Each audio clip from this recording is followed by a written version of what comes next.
folks. Welcome back to another episode of Coffee, Tea, and Crime. Today we're going to be looking at the Kansas City Massacre. The Kansas City Massacre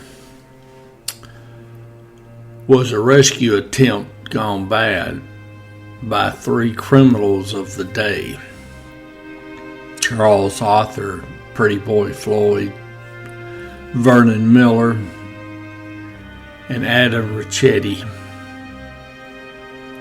Now, they were attempting to rescue their criminal buddy, Frank Jelly Nash. Frank Nash was an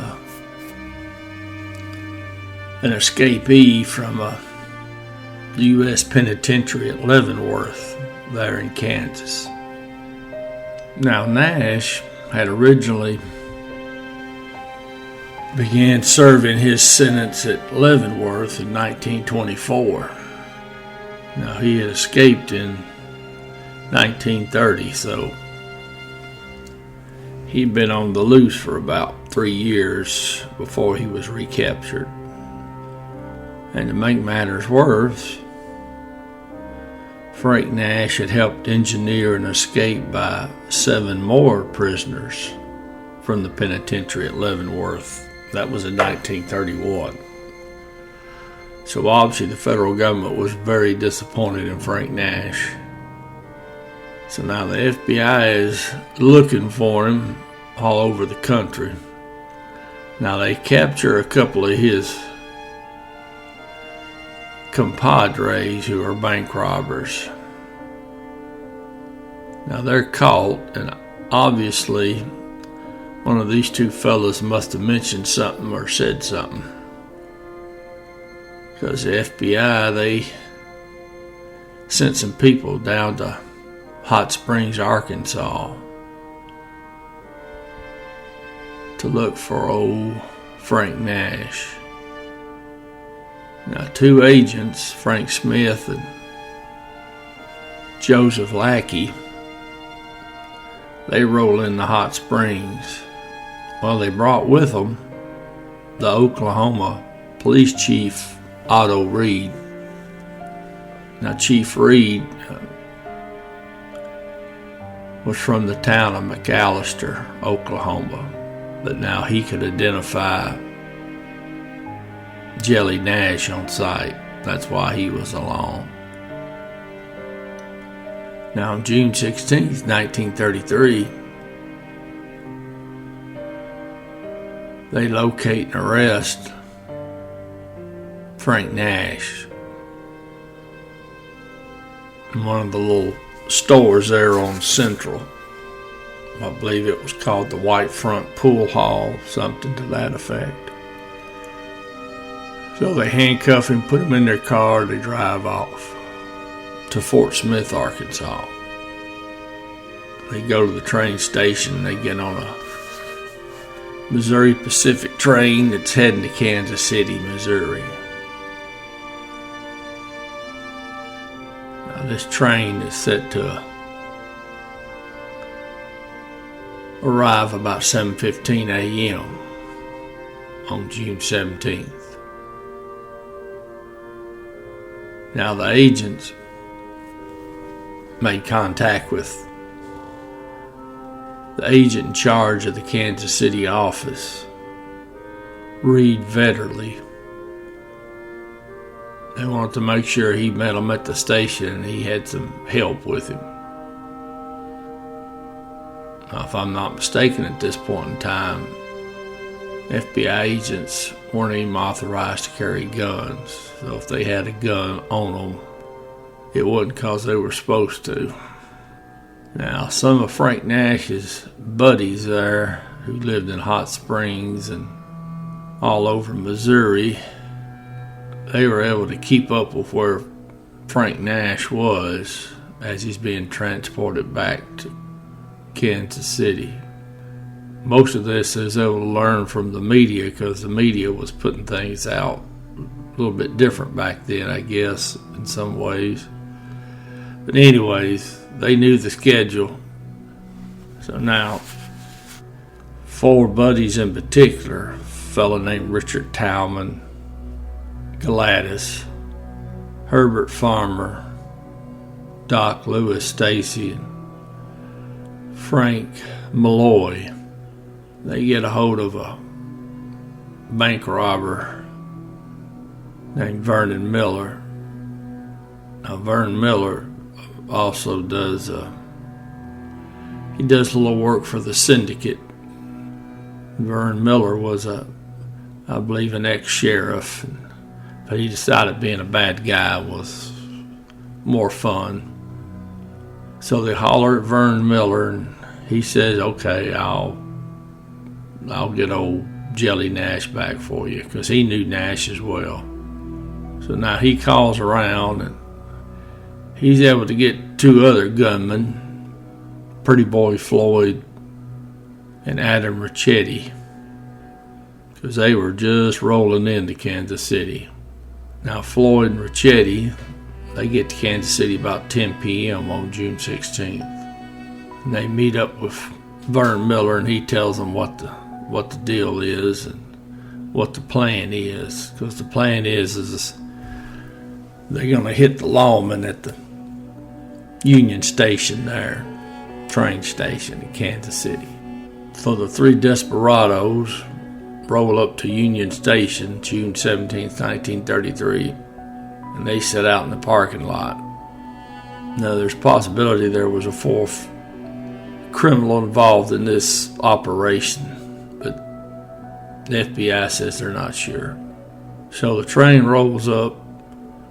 Now Agent Lackey, he steps off the train and he meets with the agent in charge, Vetterly.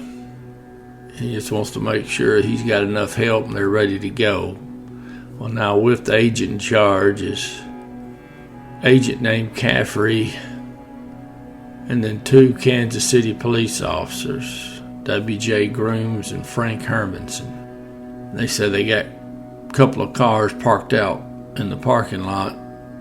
They're going to throw Frank Nash in a car, and they're just going to convoy him up to the Leavenworth prison.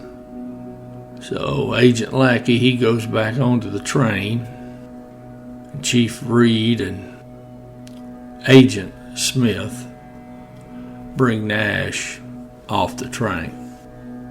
So now this gaggle of police officers with their prisoner go marching through Union Station, through the lobby, and now when they come out, they're coming out that east door of the station.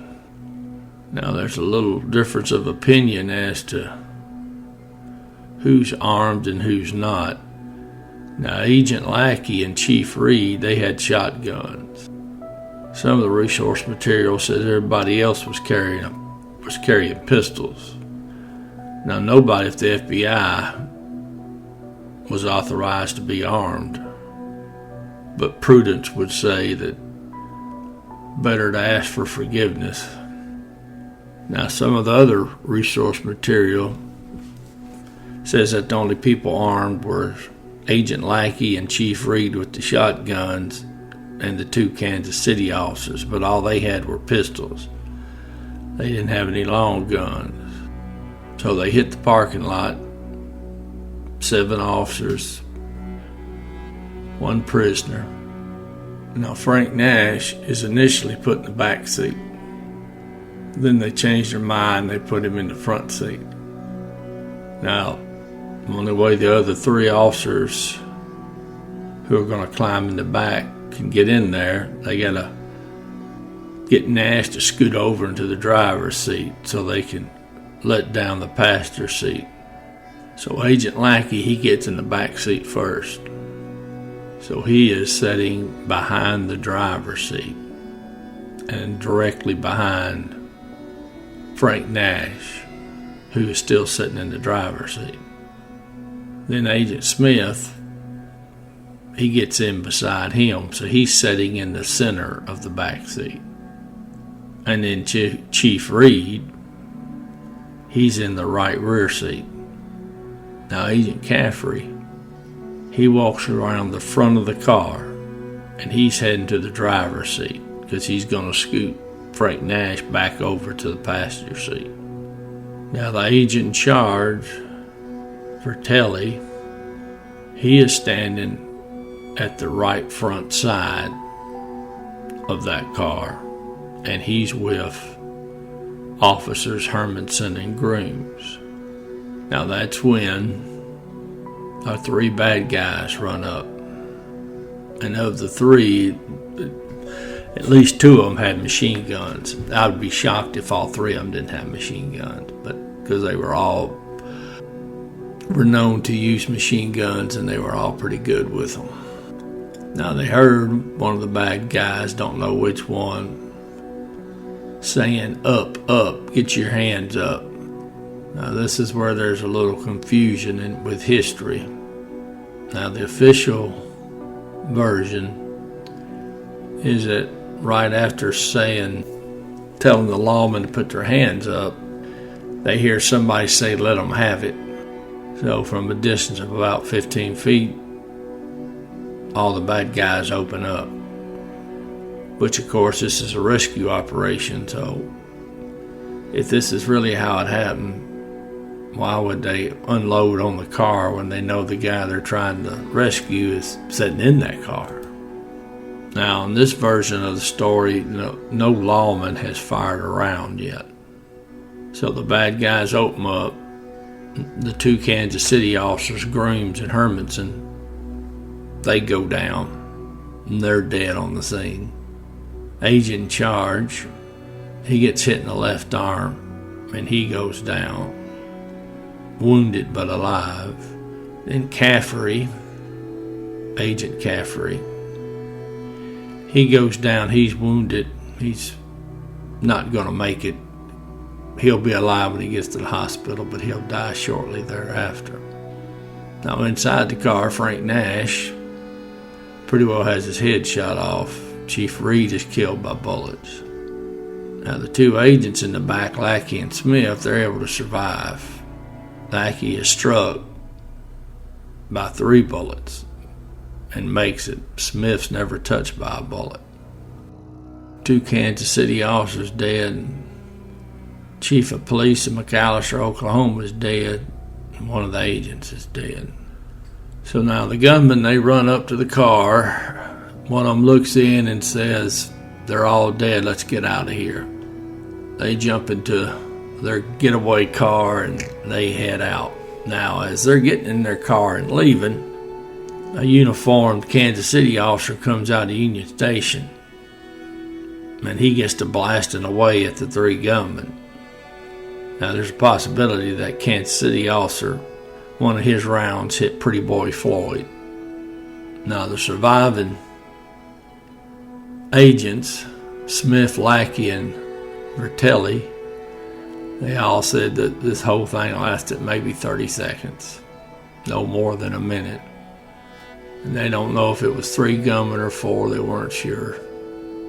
But it sounded like, according to their story, that the 2 Kansas City officers died first, then Frank Nash, then Chief Reed, then Agent Caffrey. So now, as the case moves along, the FBI targets Miller, Ricchetti, and Floyd. Now, part of that evidence was there was a latent fingerprint found on a beer bottle in Vern Miller's house there in Kansas City. And that print belonged to Adam Ricchetti. Now, on November 29th, 1933, so just about 5 months after the shooting, they find Vern Miller's body in a ditch outside Detroit, Michigan. Now, it looked like he'd been tortured before he was killed, because as it turns out, Vern Miller had upset the syndicate, and they were looking to kill him. So that's gunman 1 down. Now, Pretty Boy Floyd, they finally caught up with him in Wellsville, Ohio. He's in a car with Ricchetti and their girlfriends. They get in a car accident, Floyd and Ricchetti, they send the girls into town with the car to get it repaired. They're going to hide out in the woods. Well, somebody ends up calling in on them. So Ricchetti and Floyd, they get in a gunfight with the local police chief. Floyd takes off. Ricchetti finally surrenders after he runs out of ammo. So now the word gets out that Ricchetti's been taken into custody by a local police chief. And you know that really burned the FBI, that they're spending all this money trying to catch these men who are responsible for this massacre of police officers and FBI agents. One of these desperados is caught by a chief of a little town. Yeah, they were burning. Well, anyways, they send pretty well everybody they got to OI. They're going to at least try to get Floyd. So now it takes them a little while to get Floyd because he's out there in the woods moving around. Well, they finally do locate him. Local police and the FBI. Now, there is a little bit more shooting that takes place when he's taken into custody. Allegedly, he told the agents and the officers, he says, "I'm done for. You hit me twice." Now, he had a .45 in his hand and a .45 in his waistband and when he was arrested. But now he died on the way to the hospital. So now Ricchetti's the only one that is alive to stand trial for the Kansas City Massacre. Now, October 7th, 1938, he's executed in the gas chamber in the Missouri State Penitentiary at Jefferson City. Now, them four fellas, Gladys, Farmer, Stacy, and Malloy, they get indicted. They get convicted and they go to prison. They each get 2 years and pay a $10,000 fine for conspiracy for setting up this escape attempt.